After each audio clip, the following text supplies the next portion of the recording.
wait for it to focus. Okay, what's your name and where are you from? Stranni from Peabody, Massachusetts. Oh, I'm from Newburyport. I love Newburyport. What did you think of the Senator's remarks today? I think the Senator spoke well today on a number of the issues that he's been talking about, not only in the last election, but the last couple of years. Yeah. And also the same issues that people care about as reflected in the elections that we just had last month. Yeah, the 06. Sure. War in Iraq, war on terrorism, not only restoring... accountability, corruption, the whole making Americans proud to be Americans again and the way we're viewed in the world. Restoring America's leadership, I think, was the big theme of today. Yeah, he started talking about that last summer, and he's always been talking about morality and our role in leading, but he really started putting it together in August.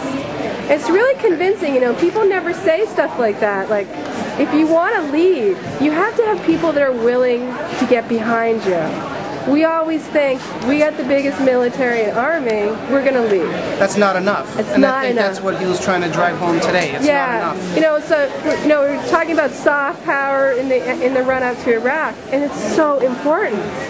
The what power? Soft power. Not just like the power to blow stuff up, but the power to persuade people to your position diplomatically. Diplomatic solutions, absolutely. And aside from the whole military might and all that, restoring our place in the world, credibility is by doing things like in Sudan.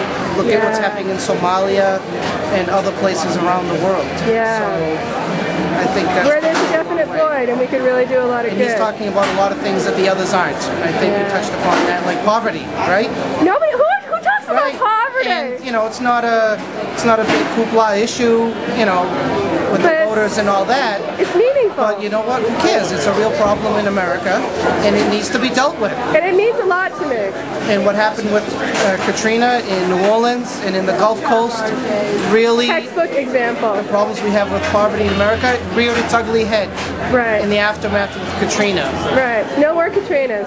And other hurricane disasters in Florida and Texas and elsewhere. So hopefully next 2 years he'll get that message out and people will realize that he's the best choice. And Thank you for speaking to me today. No problem.